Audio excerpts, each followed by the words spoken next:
ಮೊದಲನೇ Thessalonica 2:11-12. First Thessalonians chapter 2 verse 11-12. ತಂದೆಯು ತನ್ನ ಮಕ್ಕಳಿಗೆ ಹೇಗೋ ಹಾಗೆಯೇ ನಾವು ನಿಮ್ಮಲ್ಲಿ ಪ್ರತಿಯೊಬ್ಬನಿಗೆ ಬುದ್ಧಿ ಹೇಳುತ್ತಾ ಧೈರ್ಯಪಡಿಸುತ್ತಾ ತನ್ನ ರಾಜ ಪ್ರಭಾವಗಳಲ್ಲಿ ಪಾಲುಗಾರರಾಗುವುದಕ್ಕೆ ಕರೆಯುವ ದೇವರಿಗೆ ಯೋಗ್ಯರಾಗಿರಿ. ನೀವು ತಂದೆಯು ತನ್ನ ಮಕ್ಕಳಿಗೆ ಹೇಗೋ ಹಾಗೆಯೇ ನಾವು ನಿಮ್ಮಲ್ಲಿ ಪ್ರತಿಯೊಬ್ಬನಿಗೆ ಬುದ್ಧಿ ಹೇಳುತ್ತಾ ಧೈರ್ಯಪಡಿಸುತ್ತಾ. The father must be an example. Amen. So ತಂದೆ ಆದವನು ಮೊದಲು ಒಂದು ಉದಾಹರಣೆ ಆಗಿರ್ಬೇಕು. ತಂದೆ ಆದವನು ತನ್ನ ಕುಟುಂಬಕ್ಕೆ ಒಂದು ಎಕ್ಸಾಂಪಲ್ ಆಗಿರ್ಬೇಕು. ಮಕ್ಕಳು ಅವ್ರು ನನ್ನ ಐಡಲ್ಲು, ಇವ್ರು ನನ್ನ ಐಡಲ್ ಅನ್ನೋದಕ್ಕಿಂತ ಮಕ್ಕಳು ತನ್ನ ತಂದೆಯನ್ನ my father is my idol ಅಂತಾರಲ್ಲ, ಹಾಗೆ ಒಂದು ಕುಟುಂಬದಲ್ಲಿ ತಂದೆಯಾದವರು ಇರಬೇಕು. Many of the people they don't do that. ಇವತ್ತು ಅನೇಕ ಹೆಣ್ಮಕ್ಕಳು ದಾರಿ ತಪ್ಪೋಗೋದಕ್ಕೆ ಕಾರಣ ಏನು ಗೊತ್ತಾ? ತಂದೆ ಎಕ್ಸಾಂಪಲ್ ಇಲ್ಲ. You are not a model for your family. ಒಂದು ತಿಳ್ಕೊಳ್ಳಿ, ಮೊದಲು ನೀನು ಪುರುಷನಾಗಿರ್ತೀಯ, ಮದುವೆ ಆದಮೇಲೆ ನೀನು ಗಂಡನಾಗ್ತೀಯ, ಆಮೇಲೆ ನಿನಗೆ ಮಕ್ಕಳು ಹುಟ್ಟಿದ ಮೇಲೆ ನೀನು ತಂದೆ ಆಗ್ತೀಯ. You are promoted to be an a father. So ತಂದೆ ಆದವನು ಮೊದಲು ಎಕ್ಸಾಂಪಲ್ ಆಗಿರಬೇಕು. ನಿನ್ನ ಕುಟುಂಬಕ್ಕೆ, ಸಮಾಜಕ್ಕೆ, ನಿನ್ನ ಹೆಂಡತಿಗೆ, ನಿನ್ನ ಮನೆಗೆ, ನಿನ್ನ ಕೆಲಸ ಮಾಡೋ ಸ್ಥಳದಲ್ಲಿ. ಸುಮ್ಮನೆ ಫಾದರ್ ಅಂತ ಅನ್ಸ್ಕೊಂಡೆ ಅಲ್ಲ, ತಂದೆ ಅನ್ಸ್ಕೊಂಡ್ಬಿಟ್ಟು ಸಾರಾಯಿ ಕುಡಿದ್ಬಿಟ್ಟು ರಸ್ತೆ ಪಕ್ಕದಲ್ಲಿ ಕುಳಿತರೆ how can your childrens will come and tell you happy father's day? ತಂದೆ ಆದವನು ಯಾವುದೋ ಒಂದು ಕೆಟ್ಟ ಚಟ ಮಾಡ್ತಾ ಇದ್ರೆ ಅವನನ್ನ ತಂದೆ ಅಂತ ಹೆಂಗೆ ಕರೆಯೋಕ್ಕಾಗುತ್ತೆ? ತನ್ನ ಮಕ್ಕಳಿಗೆ ಒಳ್ಳೆಯ ವಿದ್ಯಾಭ್ಯಾಸ ಕೊಡೋಕ್ಕಾಗಲ್ದೆ ಇವತ್ತು ತನ್ನ ಸ್ವಾರ್ಥಕ್ಕಾಗಿ ಜೀವನ ಮಾಡಕ್ಕೆ ಹೋದ್ರೆ ನಿನ್ನ ಮಕ್ಕಳು ನಿನಗೆ ಬಂದು ಹ್ಯಾಪಿ ಫಾದರ್ಸ್ ಡೇ ಅಂತ ಕರೀತಾರ? Never expect your children someone to wish you as a Father Day, but be example father. Amen. Hallelujah. First ತಂದೆ ಆಗಿಸ್ಕೊಳ್ಳೋದಕ್ಕೆ ನೀನು ಯೋಗ್ಯನಾಗಿರಬೇಕು. That is an quality you must have. ಅದಕ್ಕೆ ಹೇಳ್ತಾರೆ, ತಂದೆಯು ತನ್ನ ಮಕ್ಕಳಿಗೂ ಹೇಗೋ ಹಾಗೆ ನಾವು ನಿಮ್ಮಲ್ಲಿ ಪ್ರತಿಯೊಬ್ಬರಿಗೆ ಬುದ್ಧಿ ಹೇಳುವವರಾಗಿರಬೇಕು, ಧೈರ್ಯಪಡಿಸುವವರಾಗಿರಬೇಕು. Amen. Hallelujah. ಪತ್ರಿಕೆ 6ನೇ ಅಧ್ಯಾಯ 4ನೇ ವಚನ, ಎಫೆಸಿಯನ್ಸ್ ಚಾಪ್ಟರ್ 6 verse 4. ಎಫೆಸದವರ ಪತ್ರಿಕೆ 6ನೇ ಅಧ್ಯಾಯ 4ನೇ ವಚನ, ಎಫೆಸಿಯನ್ಸ್ ರಾಸಿನ ಪತ್ರಿಕೆ 6ನೇ ಅಧ್ಯಾಯ 4ನೇ ವಚನ, ಎಫೆಸಿಯನ್ ಚಾಪ್ಟರ್ 6 verse 4. ತಂದೆಗಳೇ, ನಿಮ್ಮ ಮಕ್ಕಳಿಗೆ ಕೋಪವನ್ನು ಎಬ್ಬಿಸದೆ ಕರ್ತನಿಗೆ ಮೆಚ್ಚುಗೆ ಆಗಿರುವ ಬಾಲ ಶಿಕ್ಷೆಯನ್ನು, ಬಾಲೋಪದೇಶವನ್ನು ಮಾಡುತ್ತಾ ಅವರನ್ನು ಸಾಕಿ ಸಲಹಿರಿ. Yes, discipline with love and patience. The second quality of the father is discipline with love and patience. ತಂದೆ ಎರಡನ್ನ ಭಾಳ ತೋರಿಸ್ಬೇಕು. ಬರೀ ಪ್ರೀತಿ ತೋರಿಸಿದ್ರೆ ಆದರೂ ತಾಳ್ಮೆ ಇರಬೇಕು ಅವರಲ್ಲಿ. ಅವ್ರು ಬೆಳೆಯೋತನ ತಾಳ್ಬೇಕು. ಭಾಳಷ್ಟು ತಂದೆಗಳು ಮಕ್ಕಳು ಸ್ಕೂಲು ರಜೆ ಬಿಟ್ಟ ತಕ್ಷಣ ಏನು ಮಾಡ್ತಾರೆ ಗೊತ್ತಾ? ಅವ್ರನ್ನ ಸ್ಕೂಲ್ಗೆ ಹೋಟ್ಲಲ್ಲಿ ಕಳಿಸೋದು ಕೆಲಸಕ್ಕೆ. ಹೆಂಗಾದ್ರೂ ದುಡ್ಕೊಂಬ ನೀನು, ಹೆಂಗಾದ್ರೂ ನೀನು ಹಣ ದುಡ್ಕೊಂಬ, ನನಗೆ ಹಣ ಕೊಟ್ಟರೆ ಸಾಕು ನೀನು. ನಾನು ಇವತ್ತಿಗೂ ನೋಡ್ತೀನಿ ಕೆಲವೊಂದು ಸಣ್ಣ ಸಣ್ಣ ಹೆಣ್ಮಕ್ಳು ಪಾಪ ಇವತ್ತು ಅವ್ರ ಜೀವನದಲ್ಲಿ ಕೆಟ್ಟ ಕಾರ್ಯಗಳಿಗೆ ಇಳಿಯೋಕೆ ಕಾರಣ ಏನು ಗೊತ್ತಾ? ಅವ್ರ ತಂದೆ. ಅವರು ಪ್ರೀತಿನೂ ತೋರಿಸಲ್ಲ, ತಾಳ್ಮೆನೂ ಇಲ್ಲ. ಸ್ವಲ್ಪ ಅವರು ಚೆನ್ನಾಗಿ ಓದಿಸ್ರಿ, ಚೆನ್ನಾಗಿ ಬೆಳೀಲಿ, ಆಮೇಲೆ ಅವರಿಂದ ಎಕ್ಸ್ಪೆಕ್ಟ್ ಮಾಡ್ರಿ, ಮಗಳೇ ನೀನು ನನಗೆ ಹಣ ತಂದುಕೊಡು, ಮಗನೇ ನೀನು ನನಗೆ ಹಣ ತಂದುಕೊಡು. ಇಲ್ಲ, ಸ್ಕೂಲ್ ರಜೆ ಬಿಟ್ಟ ತಕ್ಷಣ ಮಕ್ಕಳಿಗೆ ಒಟ್ಟಲ್ಲಿ ಹೆಂಗಾದ್ರೂ ನನಗೆ ಹಣ ಬೇಕು. ಮಕ್ಕಳ ಹತ್ರ ಹಣನ ಎದುರು ನೋಡಬೇಡಿ. ಅದು ತಕ್ಕ ಸಮಯದಲ್ಲಿ ಒಂದು ಮರ ಅನ್ನೋದು ಮೊದಲು ಸಸಿಯಾಗಿರುತ್ತೆ, ಅದು ಬೆಳೆದ ಮೇಲೆ ಮರ ಆಗುತ್ತೆ. ಸಸಿ ನೆರಳು ಕೊಡಲ್ಲ, ಫಲ ಕೊಡಲ್ಲ. ಅದು ಬೆಳೆದ ಮೇಲೆ ಖಂಡಿತವಾಗಿ ಹಣ್ಣು ಕೊಡುತ್ತೆ, ನೆರಳು ಕೊಡುತ್ತೆ. ತಂದೆ ಆದವರು ಪೇಷನ್ಸ್ ಇರ್ಬೇಕು, ನಿಮ್ಮ ಹತ್ರ ತಾಳ್ಮೆ ಇರಬೇಕು, धीरज होना चाहिए. बच्चे जब तक बड़े ना हो जाए उनके पास तुम पैसा मत मांगना, अच्छे से गुण मांगना. ಅದು ಅವರ ಕಲ್ಚರ್. ನಾನು ಆಫ್ರಿಕಾದಲ್ಲಿದ್ದೆ. ಆಫ್ರಿಕಾ ಕಲ್ಚರ್ ಬೇರೆ, ಆಫ್ರಿಕನ್ಸ್ ಕಲ್ಚರೇ ಬೇರೆ. ದುಬೈಯಲ್ಲಿದೆ, ದುಬೈ ಕಲ್ಚರ್ ಬೇರೆ, ಅಮೆರಿಕನ್ ಕಲ್ಚರ್ ಬೇರೆ, ಇಂಡಿಯನ್ ಕಲ್ಚರ್. ದೊಡ್ಡವರು ಅಂತ ಇದ್ದಾಗ ಅದು ನಿನ್ನ ತಂದೆ ತಾಯಿ ಆಗಿರ್ಬೋದು, ಹಲ್ಲೆಲೂಯಾ, ಅದು ನಿನ್ನ ಗುರುಗಳಾಗಿರ್ಬೋದು, ಆಮೇಲೆ ನಿಮ್ಮ ಸೇವಕರಾಗಿರ್ಬೋದು. ಕಾಲು ಬೀಳೋದ್ರಲ್ಲಿ ತಪ್ಪಿಲ್ಲ. ಅವರು ದೇವರಂತ ನೀವು ಬೀಳಲ್ಲ ರೀ, ಅವರು ನಿಮ್ಮ ಗುರುಗಳು. ಅದಕ್ಕೆ ಇದನ್ನೆಲ್ಲ ತಂದೆ ತಾಯಿದವ್ರು ಕಲಿಸ್ಬೇಕು. ಹೆಂಗೆ ನೀನು ಸಮಾಜದಲ್ಲಿ ಹೆಂಗಿರಬೇಕು, ನೀನು ಕಳ್ತನ ಮಾಡಬಾರ್ದು, ನೀನು ಹೀಗಿರಬೇಕು, ನೀನು ಕೆಟ್ಟ ಚಟ ಮಾಡಬಾರ್ದು, ಇದನ್ನೆಲ್ಲ ಕಲಿಸ್ಬೇಕು. ಅದಕ್ಕೆ ತಾಳ್ಮೆ ಬೇಕು. ತಂದೆಗಳಿಗೆ ಈಗಿನ ತಂದೆಗಳಿಗೆ ತಾಳ್ಮೆ ಇಲ್ಲ. ಒಟ್ಟಲ್ಲಿ ಮಕ್ಕಳು ಬೆಳೆದ ತಕ್ಷಣ ಅವರು ಒಟ್ಟಲ್ಲಿ ಎಲ್ಲ ಆಗಬೇಕು. You cannot expect that. ಮಕ್ಕಳಿಗೆ ಸ್ವಲ್ಪ ಸಮಯ ಕೊಡಿ. Spend time with your children. ತಂದೆ ಆದರೆ discipline with love and patience. ಮಕ್ಕಳಿಗೆ ಒಂದು ಶಿಕ್ಷಣ, ಒಂದು ಪ್ರೀತಿ. ತಂದೆಯಾದವನು ಪ್ರೀತಿ ಕೊಡಬೇಕು. ತಾಯಿಯಾದವಳು ಮಮತೆ ಕೊಡ್ತಾಳೆ, ಪ್ರೀತಿ ಕೊಡೋಕ್ಕಾಗಲ್ಲ. ತಾಯಿಯಾದವಳು ಮಮತೆ ಕೊಡ್ಬೋದು, ಪ್ರೀತಿ ಕೊಡೋಕ್ಕಾಗಲ್ಲ. ರೈಟ್? Discipline with love.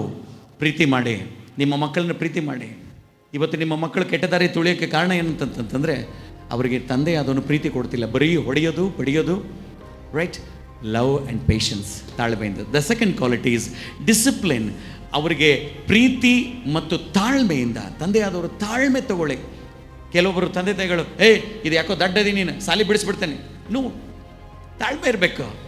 ನಿಮ್ಮ ಮಕ್ಕಳು ಸ್ಲೋ ಆಗಿ ಹೋಗ್ತಾರೆ, ಅವರಿಗೆ ತಾಳ್ಮೆಯಿಂದ ನಡೆಸಬೇಕು ನೀವು. ಪ್ರತಿಯೊಂದಕ್ಕೂ ಹೊಡೆಯೋದು ಬಡಿಯೋದಲ್ಲ. Right? The third thing is when you look at ಧರ್ಮೋಪದೇಶ ಕಾಂಡ 6ನೇ ಅಧ್ಯಾಯ 6-7. ಧರ್ಮೋಪದೇಶ ಕಾಂಡ 6ನೇ ಅಧ್ಯಾಯ 6 ಮತ್ತು 7. Yes, Deuteronomy chapter 6 verse 6-7.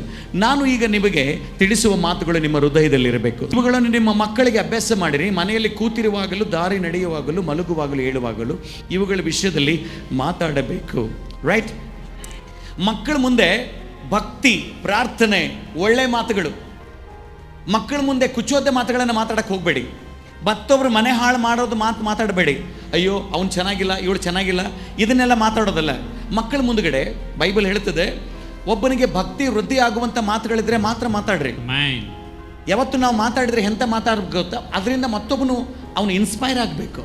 ಅಂಥ ಮಾತುಗಳನ್ನು ಮಾತಾಡಬೇಕು ನಾವು. ನನಗೆ ಇವನಿಗೆ ಕೋಪ ಎಬ್ಬಿಸಬೇಡಿ. ಅವರಿಗೆ ಒಳ್ಳೆಯದನ್ನು ಅವ್ರ ಮುಂದೆ ಮಾತಾಡಿ. Never discuss bad before your children. ನಿಮ್ಮ ಮಕ್ಕಳ ಹತ್ರ ನಿಮ್ಮ ಅತ್ತೆ ಬಗ್ಗೆ ಕೆಲವೊಂದು ನೋಡ್ರಿ, ಸೊಸೆಗೆ ಅತ್ತೆ ಏನಾದರೂ ಸೊಸೆಗೆ ಬೈದರೆ ಸೊಸೆ ಮಕ್ಕಳನ್ನ ಕರ್ಕೊಂಡು ಹೇಳ್ತಾಳೆ, ನೋಡು ಅವಳ ಅಜ್ಜಿ ಮುದುಕಿ ಸರಿ ಇಲ್ಲ. ಅದು ಮಕ್ಕಳಿಗೆ ಏನಾಗುತ್ತೆ?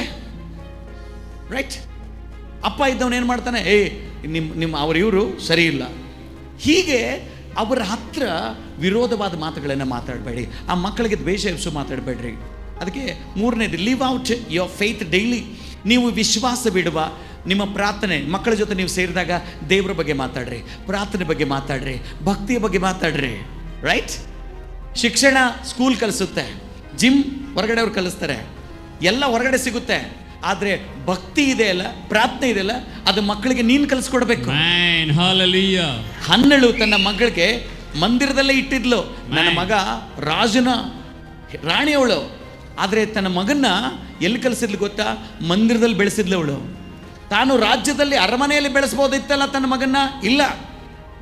ಆದರೆ ದೇವರ ಆಲಯದಲ್ಲಿ ಬೆಳೆಸಿದ್ಲು. ಅವನೇ ಸಮುವೇಲ ಪ್ರವಾದಿಯಾದ. ಆಮೇಲೆ ಈ ಜಗತ್ತು ಏನು ಕಲಿಸುತ್ತೆ ಅದನ್ನು ನೀನು ಕಲಿಸ್ಬೇಡ. ನೀನು ಏನು ಕಲಿಸ್ತೀಯ ಅದು ಈ ಜಗತ್ತು ಕಲಿಸೋಕ್ಕಾಗಲ್ಲ. ನಿನ್ನ ಮಕ್ಕಳನ್ನ ನಿನ್ನ ಮುಂದೆ ಕೂತ್ಕೊಂಡು ಪ್ರಾರ್ಥನೆ ಕೂತ್ಕೋ. ಅವ್ರಿಗೆ ಹೇಳು ಮಕ್ಕಳಿಗೆ, ಬಾ ಪ್ರಾರ್ಥನೆ ಕೂತ್ಕೋ, ಬಾ ಒಳ್ಳೇದು ಮಾತಾಡು, ಬಾ ಹಾಡಾಡು, ದೇವ್ರ ಹಾಡಾಡು. ರೈಟ್? ಇದನ್ನು ನೀನು ಮಾತಾಡಬೇಕು. ನಂಬರ್ ಫೋರ್, 4ನೇದು 5:25. ಎಫೆಸ್ಯ 5:25. ರೈಟ್? 5:25. ತಂದೆಯಾದವರು ಮಾಡಬೇಕಾದ ಲಕ್ಷಣಗಳು 5:25. ರೈಟ್? ಎಫೆಸಿಯನ್ಸ್. ಪುರುಷರೇ, ಕ್ರಿಸ್ತನು ಸಭೆಯನ್ನು ಪ್ರೀತಿಸಿದ ಪ್ರಕಾರವೇ ನಿಮ್ಮ ಹೆಂಡತಿಯರನ್ನು ಪ್ರೀತಿಸ್ರಿ. ನಿಮ್ಮ ಮಕ್ಕಳಿಗೆ ಗೊತ್ತಾಗಬೇಕು, ನನ್ನ ತಂದೆ ನಮ್ಮ ಅಮ್ಮನ ನಿಜವಾಗ್ಲೂ ಲವ್ ಮಾಡ್ತಾ ಇದ್ದಾನೆ ಅಂತೇಳಿ. ಮಕ್ಕಳಿಗೆ ಗೊತ್ತು, ಮಕ್ಕಳು ಕ್ಯಾಮ್ರಾ ಇದ್ದಂಗೆ. ಮಕ್ಕಳಿಗೆ ಗೊತ್ತು ನಮ್ಮ ತಂದೆ ನಮ್ಮ ಅಮ್ಮನ ಇಷ್ಟಪಡಲ್ಲ ಅಂತ ಹೇಳಿ. ತಂದೆಗಳೇ, ನಿನ್ನ ಮಕ್ಕಳ ಮುಂದೆ ನೀನು ನಿನ್ನ ಹೆಂಡತಿಯನ್ನ ಪ್ರೀತಿಸುವುದನ್ನು ತೋರಿಸ್ಬೇಕು. ಅವಳಿಗೆ ಎಷ್ಟು ನೀನು ಗೌರವ ಕೊಡ್ತೀಯ ತೋರಿಸ್ಬೇಕು. ತಾಯಿಯಾದವಳು ತನ್ನ ಗಂಡನಿಗೆ ಯಾವ ರೀತಿಯಾದ ಹೆಂಡತಿಯಾದವಳು ಪ್ರೀತಿ ತೋರಿಸ್ತಾಳಂತ ಆ ಮಕ್ಕಳು ನೋಡಬೇಕು. ಅವಳು ಚೆನ್ನಾಗಿರೋದನ್ನು ನೋಡಬೇಕು. ಅವರ ಮಧ್ಯದಲ್ಲಿ ಒಳ್ಳೆಯ ಸಂಬಂಧ ಇರೋದನ್ನು ಮಕ್ಕಳು ನೋಡಬೇಕು. ಆವಾಗ ಬೆಳೆದಾಗ ಅವರು ಕೂಡ ನಾಳೆ ಅವರ ಹೆಂಡತಿಯರೊಂದಿಗೆ ಇದೇ ರೀತಿ ಪ್ರೀತಿ. ಅದಕ್ಕೆ ಅನ್ನೋದು ಮನೆಯ ಮೊದಲ ಪಾಠ ಶಾಲೆ, ತಂದೆ ತಾಯಿಯ ಮೊದಲು ಗುರುಗಳು. ಮನೆ ಒಬ್ರು ಯಾರೋ ಬಂದು ಹೇಳ್ತಾ ಇದ್ರು, ಅಷ್ಟೇ ನಾನು ಸಾಯ್ಬೇಕು ಅನ್ನಿಸ್ತಾ ಇದೆ. ಏನಾಯ್ತಮ್ಮ? ಅಪ್ಪಾಜಿ ನಾನು ಸಾಯ್ಬೇಕು. ಏನಾಗಿತ್ತು? ದಿನ ಎದ್ರೆ ನನ್ನ ತಂದೆ ತಾಯಿ ಜಗಳ ಆಡ್ತಿರ್ತಾರೆ. ಏನು ಎಕ್ಸಾಂಪಲ್ ಇರ್ತಿದ್ದೀರಾ ನೀವು? ಏನು ಎಕ್ಸಾಂಪಲ್ ಇಟ್ಟಿದ್ದೀರಾ? Timothy chapter 5:8. ಎಸ್, ಯಾವನಾದರೂ ಸ್ವಂತ ಜನರನ್ನು ವಿಶೇಷವಾಗಿ ತನ್ನ ಮನೆಯವರನ್ನು ಸಂರಕ್ಷಿಸದೆ ಹೋದರೆ ಅವನು ಕ್ರಿಸ್ತ ನಂಬಿಕೆಯನ್ನು ತಿರಸ್ಕರಿಸಿದವನು, ನಂಬದವನಿಗಿಂತ ಕಡೆಯಾದವನಾಗಿದ್ದಾನೆ. The fifth point is provide and protect. ತಂದೆಯಾದವನು ತನ್ನ ಕುಟುಂಬವನ್ನು ರಕ್ಷಿಸುವನಾಗಿರಬೇಕು. ಎರಡನೇದು ತನ್ನ ಕುಟುಂಬವನ್ನು ಪೋಷಿಸುವನಾಗಿರಬೇಕು. ಏನಾಗಿರ್ಬೇಕಂತೆ? ಪೋಷಿಸುವನು ರಕ್ಷಿಸುವನಾಗಿರಬೇಕು. ಕೆಲವೊಂದು ತಂದೆಗಳು ಭಾಳ ಜನ ಕೆಲಸ ಮಾಡಲ್ಲ, ಹೆಂಡತಿ ದುಡ್ಡು ತಂದು ಹಣದ ಮೇಲೆ ಡಿಪೆಂಡ್ ಆಗಿರ್ತಾರೆ. ಅದಕ್ಕಾಗಿ ಮಕ್ಕಳು ಸ್ಕೂಲ್ ಫೀಸ್ ಇಲ್ಲ, ಮಕ್ಕಳು ಶಾಲೆ ಕಲಿಯಲ್ಲ, ಮಕ್ಕಳು ಎಲ್ಲೋ ಅಲ್ಲೋ. ಹೆಣ್ಮಕ್ಳಾದರೆ ಯಾವನ್ನ ನೋಡಿ ಓಡೋಗ್ತಾರೆ, ಗಂಡು ಮಕ್ಕಳಾದರೆ ಏನು ಮಾಡಿಬಿಡ್ತಾರೆ ಗಂಡು ಮಕ್ಕಳಾದರೆ ಅಲ್ಲಿ ಗ್ಯಾರೇಜಲ್ಲೋ ಅಲ್ಲೋ ಇಲ್ಲೋ ಪೇಪರ್ ಹಾಕ್ತಾ ಹಾಲು ಹಾಕ್ತಾ ತಮ್ಮ ಜೀವನ ಕಳ್ಕೊಂಡ್ಬಿಡ್ತಾರೆ. ಮುಗೀತು ಅವ್ರ ಲೈಫ್. ತಂದೆಯಾದ ಒಂದು ಜವಾಬ್ದಾರಿ ಏನು ಗೊತ್ತಾ? Provide and protect. ನಿನ್ನ ಕುಟುಂಬವನ್ನು ರಕ್ಷಿಸುವಂಥದ್ದು ನಿನ್ನ ಮೇಲಿದೆ. ನಿನ್ನ ಕುಟುಂಬವನ್ನು ಪೋಷಿಸುವಂಥದ್ದು ನಿನ್ನ ಮೇಲಿದೆ. ಎಲ್ಲವ ಪೋಷಣೆ ಮಾಡಬೇಕು. ಅವರಿಗೆ ಅನ್ನವಿಲ್ಲದವರಾಗಿ ನೋಡ್ಕೊಳ್ಬೇಕು. ಅವರಿಗೆ ಬಟ್ಟೆ ಇಲ್ದವರಾಗಿ ಇಲ್ದಂಗೆ ನೀವು ನೋಡ್ಕೋಬೇಕು. ಆತನಿಗೆ ಎಲ್ಲ ಪೂರೈಕೆಯನ್ನು ಮಾಡಬೇಕು. ತಂದೆ ಆದಮೇಲೆ ತನ್ನ ಕುಟುಂಬಕ್ಕೆ ಹಾರೈಕೆ, ಆರೈಕೆ, ಪೂರೈಕೆ, ಈ ಮೂರನ್ನು ಮಾಡಬೇಕು. ಇದು ತಂದೆಯ ಜವಾಬ್ದಾರಿ. ಭಾಳಷ್ಟು ತಂದೆಗಳು ಇದರಲ್ಲಿ ಭಾಳ ಫೇಲ್ ಆಗ್ತಾ ಇದ್ದಾರೆ. There many children they are failing in that. ಭಾಳ ಜನ ಫೇಲ್ ಆಗ್ತಾ ಇದ್ದಾರೆ. ತನ್ನ ಕುಟುಂಬಕ್ಕೆ ಪೋಷಣೆ ಕೊಡ್ತಾ ಇಲ್ಲ, ಊಟ ಇಲ್ಲ. ಅಯ್ಯೋ ನನ್ನ ಮಕ್ಕಳು ಅಂಥವ್ರು ಇಂಥವ್ರು ಅನ್ನಕೋಬೇಡ್ರಿ. ನಿಮ್ಮ ಜೀವನ ಹೇಗೆ? ತಂದೆಯಾದವರೇ, ಇವತ್ತು ನಿನ್ನ ಮನೆ ಜವಾಬ್ದಾರಿ ನಿಂದು, ನಿನ್ನ ಮನೆ ಕಟ್ಟೋ ಜವಾಬ್ದಾರಿ ನಿಂದು. ಬದಲೇ ನೀನು ಇದನ್ನೆಲ್ಲ ಮಾಡಿದರೆ ಇವರೆಗೂ ನಿಮ್ಮ ಬೆಸ್ಟ್ ಫಾದರ್. ಇದನ್ನೆಲ್ಲ ನೀನು ಮಾಡಿದೆ ಅಂತ ತಿಳ್ಕೊ. ಒಬ್ರು ಬಂದು ನನಗೆ ಹೇಳ್ತಾ ಇದ್ದಾರೆ, ಅಪ್ಪ ನನ್ನ ಮಕ್ಕಳು ನನಗಿವತ್ತು ಹ್ಯಾಪಿ ಫಾದರ್ಸ್ ಡೇ ಹೇಳಿಲ್ಲ. ನಾನು ಹೇಳಿದೆ, ಅಪ್ಪ ನೀನು ಮಾಡೋ ಜವಾಬ್ದಾರಿ ನೀನು ಮಾಡಿದೆ ಅಂತ ನಿನ್ನ ಮನಸ್ಸಲ್ಲಿದ್ದರೆ ನಿನ್ನ ಮಕ್ಕಳು ಹೇಳಿ ಬಿಡ್ಲಿ ಆ ವಿಶಸ್. ಒಬ್ರು ನಿನಗೆ ಬಂದು ವಿಶ್ ಮಾಡೋದು ಬೇಡ. ನಿನಗೆ ಮಾಡಿದ್ದು ನಿನ್ನ ಮನಸ್ಸಲ್ಲಿ ಇದೆಯಲ್ಲ, ನಾನು ನನ್ನ ಕುಟುಂಬಕ್ಕೆ ಒಳ್ಳೇದು ಮಾಡಿದ್ದೀನಿ ಅಂತ ನಿನಗೆ ಆಯ್ತಲ್ಲ, ಅದು ನಿನಗೆ ನಿನ್ನ ಒಳಗಡೆ wishes. This is an amen. ಈ 5 ಲಕ್ಷಣಗಳು ತಂದೆಯಾದರ ಮೇಲೆ ಇರಬೇಕು. ಇನ್ನೊಂದು ಗುಡ್ ನ್ಯೂಸ್ ಏನಂತ ಹೇಳ್ತೀನಿ ನಾನು. ಈ 5 ಲಕ್ಷಣಗಳು ನನ್ನ ಯೇಸುವಿನಲ್ಲಿ ಇದೆ. ತಾಯಿ ನಿನ್ನ ಮರೆತರು, ತಂದೆ ನಿನ್ನ ಮರೆತರು, ನಾನು ನಿನ್ನ ಎಂದಿಗೂ ತೊರೆಯುವುದಿಲ್ಲ ಎಂಬುದಾಗಿ. ಅವರನ್ನ ಶಿಲುಬೆಗೆ ಹಾಕಬೇಕಾದ್ರೆ, ಪಾಪಿಗಳಾದ ಈ ಲೋಕದ ಮನುಷ್ಯರನ್ನ ನೋಡಿ ಶಿಲುಬೆಗೆ ಹಾಕಬೇಕಾದ್ರೆ, ನೀನು ದೇವರಾಗಿದ್ರೆ ಕೆಳಗಡೆ ಬಾ ಅಂದ್ರು. ಆದ್ರೂ ಅವರು ಸತ್ತು 3ನೇ ದಿನ ಹುಟ್ಟಬೇಕಾಗಿತ್ತು. ಅದಕ್ಕಾಗಿ ಸಹಿಸ್ಕೊಂಡ್ರು, ಹೊಡೆತ ಸಹಿಸ್ಕೊಂಡ್ರು. ಇವತ್ತು ಆ ತಂದೆ ಸಹಿಸಿಕೊಳ್ಳುವನೇ ತಂದೆ, ಕಷ್ಟ ಸಹಿಸಿಕೊಳ್ಳುವನೇ ತಂದೆ, ಅವಮಾನ ಸಹಿಸಿಕೊಳ್ಳೋನೇ ತಂದೆ. ಇವತ್ತು ಜಗತ್ತಿನಲ್ಲಿ ದೊಡ್ಡ ತ್ಯಾಗ, ದೊಡ್ಡ ಒಂದು ಬಹುಮಾನ ಕೊಟ್ಟಿದ್ದಾನೆ ಅಂದರೆ ಅದು ಯೇಸು ತನ್ನ ಪ್ರಾಣವನ್ನು ನಮಗೆ ಕೊಟ್ಟಿದ್ದಾನೆ. Jesus has given his life to you. Amen. Hallelujah. ಇವತ್ತು ನಿಮಗೂ ಕೂಡ, ಇವತ್ತು ನಿಮ್ಮ ಜೀವನದಲ್ಲಿ ನಿಮಗೆ ತಂದೆ ಇಲ್ಲ ಅಂತ, ನೀವು ನನ್ನ ತಂದೆ ನನ್ನ ಪ್ರೀತಿಸ್ತಾ ಇಲ್ಲ ಅಂತ ನಿಮ್ಗೆ ಅನಿಸ್ತಿದೆಯಾ? ನನಗೆ ಈ ರೀತಿ ಲಕ್ಷಣ ಇರುವಂಥ ತಂದೆ ನನ್ನ ಜೀವನದಲ್ಲಿ ಇಲ್ಲ ಅಂತ ನಿಮ್ಗೆ ಅನಿಸಿದೆಯಾ? ಅಥವಾ ಅಯ್ಯೋ ಇದ್ದಿದ್ರೆ, ನನ್ನ ತಂದೆ ಇದ್ದಿದ್ರೆ ಇವನ್ನೆಲ್ಲ ಮಾಡ್ತಿದ್ರು ಅಂತ ಅನಿಸ್ತಿದೆಯಾ? ಅಥವಾ ಈಗ ಇರುವಂಥ ತಂದೆ ನನ್ನ ಜೊತೆ ಇಲ್ಲ ಅಂತ ನೀನು ಇವತ್ತು ಫೀಲ್ ಆಗ್ತಾ ಇದೆಯಾ? ಫೀಲ್ ಆಗಬೇಡ. ಇಲ್ಲೊಬ್ರು ತಂದೆ ಇದ್ದಾರೆ, ಅವ್ರು ಹೇಳ್ತಾರೆ, ಯಾವ ನಾನು ನಿನ್ನೊಂದಿಗಿದ್ದೇನೆ. I am always with you. ನಾನು ಸದಾಕಾಲ ನಿನ್ನೊಂದಿಗಿದ್ದೇನೆ. ನಾನು ಸದಾಕಾಲ ನಿನ್ನ ಬಲಪಡಿಸುವನಾಗಿದ್ದೇನೆ. ಆತನು ನಿನ್ನ ಪ್ರೀತಿಸ್ತಾನೆ. ನೀನು ಅದಕ್ಕೆ ಯೇಸು ಹೇಳ್ತಾರೆ, ತಂದೆ ನಾನಾಗಿದ್ದೇನೆ, ನಾನು ನಿನ್ನ ನಡೆಸ್ತೇನೆ, ಚಿಂತೆ ಮಾಡಬೇಡ. I am your father. Hallelujah. I am one who given a life to you. ನಾನು ನಿನಗೆ ನನ್ನ ಪ್ರಾಣವನ್ನು ಕೊಟ್ಟಿದ್ದೇನೆ, ಎಲ್ಲವನ್ನ ಕೊಟ್ಟಿದ್ದೇನೆ.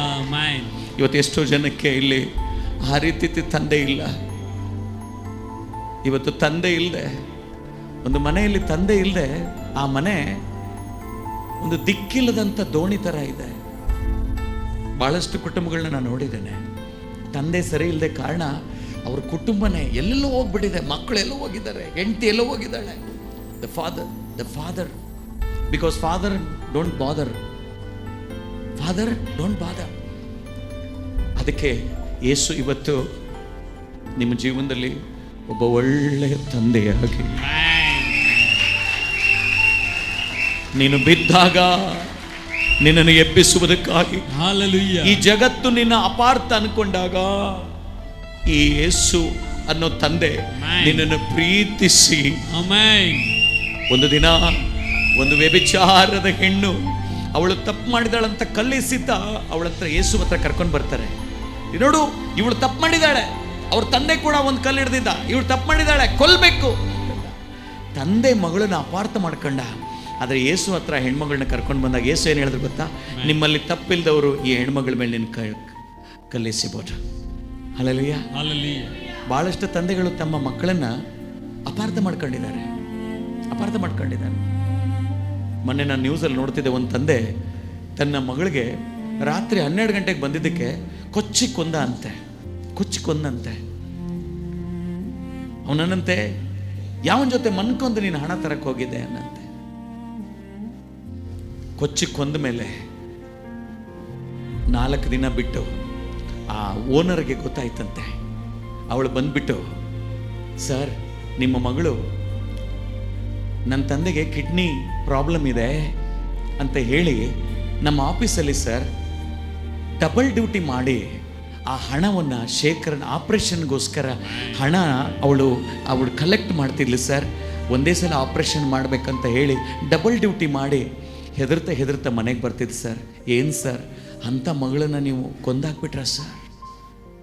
ಎಷ್ಟೋ ತಂದೆಗಳು ಅಪಾರ್ಥ ಮಾಡಿಕೊಂಡಿದ್ದಾರೆ.